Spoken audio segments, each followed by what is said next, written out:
Hello, এই যে বাইকের জন্য ওই যে সোলার যে এটা চোখ আই ডিভাইসটা ক্রয় করলাম। একটু আগে দিয়ে গেছে, কিন্তু একটু আগে বলতে ঘন্টা নাকি দিয়ে গেছে। এটা লাগানো আসলে জায়গা পাচ্ছি না, আমি কোনো জায়গা পাচ্ছি না। এটা যদি আমি আমার ভাইজারের সাথে লাগাই, ওটা ঠিক মতো লাগানো যায় না। দেন একই অবস্থা এখানেও, সামনে লাগাইতে গেলো ওটা হবে না, স্পেসে বসবে না। এখন যে আঠা দিয়ে লাগাই তাহলে ভাইজারটা নষ্ট হয়ে যাবে জায়গাটা। তো এটা লাগানো যায় কোথায়? আর কোনো জায়গা নাই। যদি পিছনেও লাগাই, এটা চুরি হয়ে যাব। এটা পিছনে লাগাইলে চুরি হয়ে যাব। যদি এখানে লাগানো হয় তো চুরি হয়ে যাব।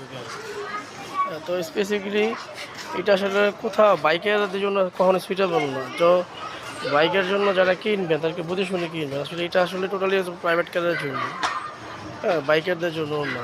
আর আর কি বলবো, ওটা বাইকে ওরকম স্পেসিফিক সুইটেবল কোনো জায়গা নেই। লাগানো যাবো যে সুপার গ্লোব দিয়া বা বহুত কস্টিতে, বাট ওটা ঝুঁকিপূর্ণ। পানি লাগলে উঠে যাবো গা, অতএব ঝাঁকি ঠেলা এটা খুলে যাবো গা। সো যারা কিনবেন এই যে আমার ধরা খাবেন না, এরকম এটা 450 টাকা দাম নিচ্ছে, 1.5 400।